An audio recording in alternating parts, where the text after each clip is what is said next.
Hello friend, good morning. आज के video में हम बात करेंगे संख्या पद्धति के बारे में। ये हमारा मैथ का टॉपिक फर्स्ट है, संख्या पद्धति, या आप बोल लीजिए यूनिट फर्स्ट है संख्या पद्धति। तो इसमें हम इस टाइप के इससे जो रिलेटेड हमारे जो क्वेश्चंस होंगे बहुविकल्पी में, वो किस टाइप के आएंगे, उस टाइप के क्वेश्चन को हम सॉल्व करेंगे। उस क्वेश्चन को सॉल्व करने या देखने से पहले सबसे पहले हमें कुछ इम्पॉर्टेंट चीज़ें जानना ज़रूरी है, जो कि ये हैं। आज हमारे लिए समझिए नोट पॉइंट है कुछ, इन नोट पॉइंट को हम याद रखेंगे, तभी इस टाइप के क्वेश्चंस को सॉल्व करने में हमारे लिए इजी होगी। तो सबसे पहले हम बात करते हैं प्राकृतिक संख्या। तो प्राकृतिक संख्याएं आप सभी को पता होंगी, प्राकृतिक संख्याएं होती क्या हैं। ठीक है, n की ऐसी वैल्यू जो 1 से लेके 2, 3, 4, 5, 6 कुछ भी हो, ठीक, dot dot dot and so on तक, वो हमारी प्राकृतिक संख्या। तो पूर्ण संख्याएं क्या होती हैं, और प्राकृतिक संख्याओं हम अगर 0 को ऐड कर देते हैं, 0 को ऐड कर देती है, हमारी क्या हो जाएंगी, पूर्ण संख्या होंगी। और रही बात तीसरी पूर्णांक संख्या, तो पूर्णांक क्या होता है, पूर्णांक हमारा 2 तरीके का होता है, एक धन पूर्णांक और एक ऋण पूर्णांक और एक शून्य पूर्णांक। शून्य पूर्णांक की बात करें तो शून्य हमारा शून्य होता है, इसमें धन और ऋण की बात नहीं होती है। और धन पूर्णांक क्या होता है हमारा, 1, 2, 3, 4, 5, आप कुछ भी ले लीजिए, जो भी धन हो। जैसे एग्जाम्पल के तौर पर ये चीज़ आप देख रहे हैं, ये हमारे क्या धन पूर्णांक है। और ऋण पूर्णांक क्या है, बस इसी के आगे क्या होगा, हमारा माइनस का चिन्ह लगा होगा, जो हमारे ऋण पूर्णांक कहलाएंगे। तो बात करते हैं परिमेय संख्याओं की। परिमेय संख्याएँ क्या होती, परिमेय संख्याएं वे सभी संख्याएं जिन्हें P/Q के रूप में व्यक्त किया जा सकता है, यानी ऐसी संख्याएं जिसे हम अंश अपॉन हर, अंश और हर के रूप में व्यक्त करते हैं, वो सभी हमारी क्या होती हैं, परिमेय संख्या होती हैं। जहां हमारा क्या होगा, ये हमारा अंश है, यानी अंश यानी ऊपर का जो भाग होता है वो 0 नहीं हो सकता है, वही यहाँ पे ये चीज़ें बताई गई। तो ये हमारा एग्जाम्पल आप देख सकते हैं। और अपरिमेय संख्याएँ क्या होती हैं, जिसे हम P/Q के रूप में व्यक्त नहीं कर सकते, यानी जिसे अंश और हर के रूप में व्यक्त नहीं कर सकते हैं, वो हमारी क्या होंगी, अपरिमेय संख्या होंगी। वास्तविक संख्या आप सभी समझ रहे होंगे, वास्तविक संख्याएं प्रमेय तथा परिमेय दोनों प्रकार की संख्याएं होती हैं। सम संख्याएं जो 2 से डिवाइड हो जाए वो सम संख्याएं होती हैं। विषम संख्याएं जो खुद से और 1 से विभाजित हों वो विषम संख्याएँ होती हैं। और अभाज्य संख्याएँ वे संख्याएँ जो एक तथा स्वयं के अतिरिक्त किसी अन्य संख्याओं से पूर्णतः भाज्य ना हो, उसे हम क्या करेंगे, कहेंगे अभाज्य संख्याएं। ये हमारी अभाज्य संख्या होती हैं। तो उम्मीद आप सभी को ये सब चीज़ें समझ में आ गई होंगी। तो इसके बाद हम क्या करेंगे, कुछ उदाहरण देखते हैं। ठीक है, आप लोग चाहें तो इस प्रकार की इस जो बुक है, इस बुक को ले सकते हैं। तो इस बुक का नाम आपको दिखा दें, तो ये बुक है, ठीक। तो ये बुक को आप ले सकते हैं, और ये इससे आप पढ़ेंगे तो इससे आपको बहुत ही ईजी होगा। इसमें बहुत ही सिंपल तरीके से सॉल्व और किया हुआ और इम्पॉर्टेंट चीज़ें दी हुई हैं। तो बात करते हैं हम आगे की, आइए तो उदाहरण की बात करते हैं।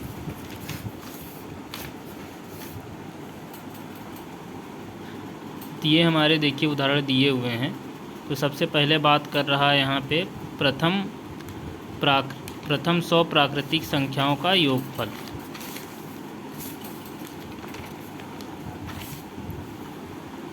तो ये 100 प्राथमिक संख्याओं का योग, तो इसका योगफल पूछ रहा है। तो 100 प्राथमिक संख्याओं का, 100 प्राकृतिक संख्याओं का योगफल हमारा क्या होगा, यानी ये हमसे बोल रहा है कि जो n की वैल्यू है वो कितनी है, 100।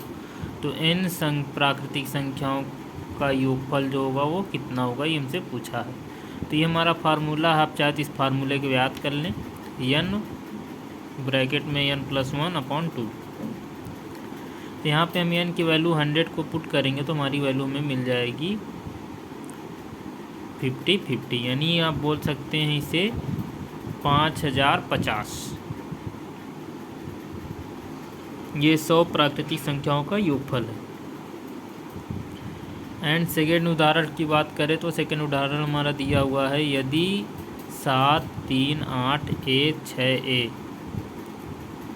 ये संख्या जो 11 से भाज्य हैं, तो A का मान बताएं। तो सिंपली क्या करें, इस कुछ टाइप के क्वेश्चन को सॉल्व करने के लिए हमें क्या करना होगा, जैसे क्वेश्चन बोला उसी तरीके से हमको मानना पड़ेगा। तो यदि उपरोक्त संख्या 11 से विभाजित होंगी तो विषम सम पदों कि योगफल का अंतर 11 से विभाज्य या शून्य होगा, तो शून्य के लिए हम क्या करेंगे, 3 + 2a minus 3 + 2a minus 21 equal to 0, यानी 21 इक्वल टू 0। तो 2a इक्वल टू हमारा 18 मिलेगा और a की वैल्यू में क्या मिल जाएगी, 9, जो कि हमारा आंसर करेक्ट है। और इसी तरीके से हम बात करेंगे तीसरे अपने उदाहरण की। तो तीसरा उदाहरण हमारा दिया हुआ है, ये कुछ संख्या दी हुई है हमारी 5263, इसकी घात जो दी हुई है 821 में इकाई का अंक क्या होगा, यानी जो हमारी इकाई वैल्यू 3 है, ठीक, इसका अंक क्या होगा।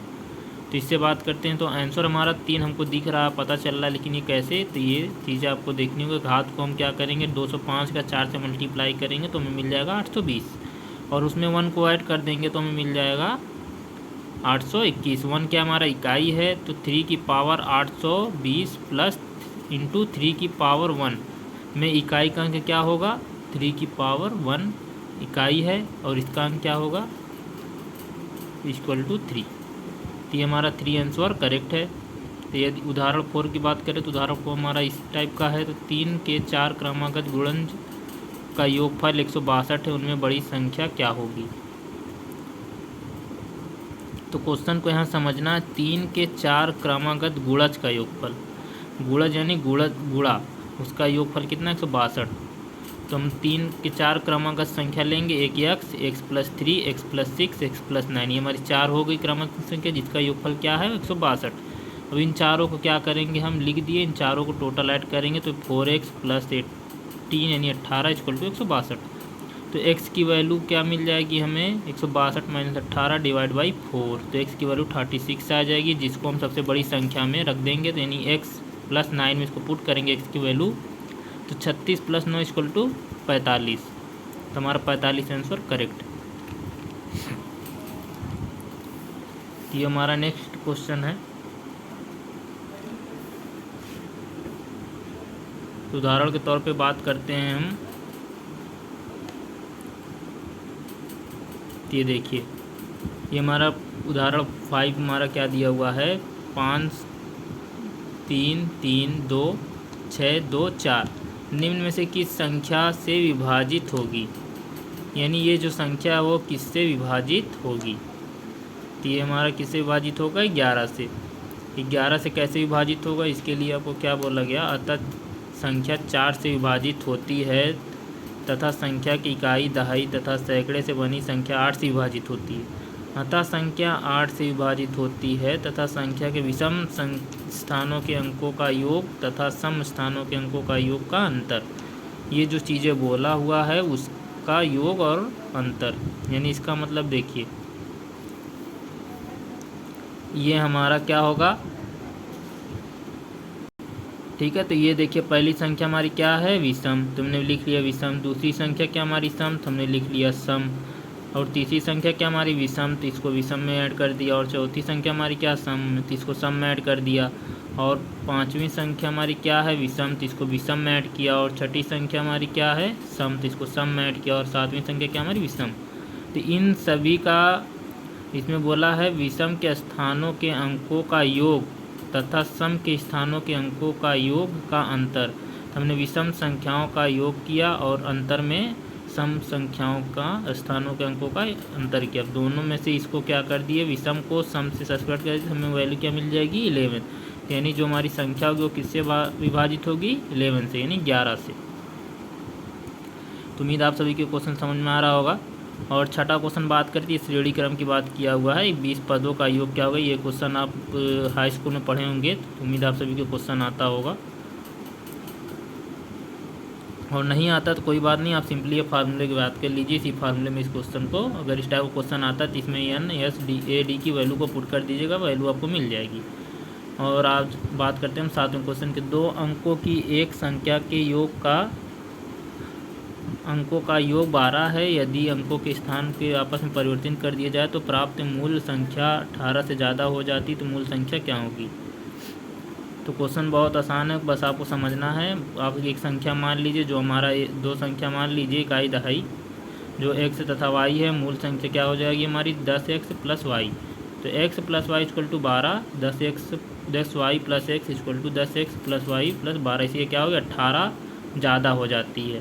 तो 9x minus 9y equal to 18, तो x माइनस वाई वैल्यू 2 आ गई, जहाँ से x और y की वैल्यू में मिल जाएगी 7 और 5, तो इस वैल्यू में हम पुट कर देंगे इसमें, तो मिल जाएगा 57, जो कि करेक्ट आंसर है।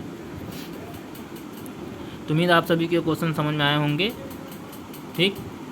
और ये हमारा कुछ अभ्यास के लिए क्वेश्चन दिया हुआ है, तो आप चाहें तो वीडियो का स्क्रीनशॉट लेकर क्वेश्चन को वेरीफाई कर सकते हैं, क्वेश्चन को लगा सकते हैं, ठीक है। तो ये क्वेश्चन हम आपको दिखा दे रहे हैं, आप चाहे तो इससे स्क्रीनशॉट ले सकते हैं, वरना नेट पर आप क्वेश्चन डालेंगे तो आपको क्वेश्चन मिलेंगे, आप गूगल से क्वेश्चन निकाल कर उससे प्रैक्टिस कर सकते हैं।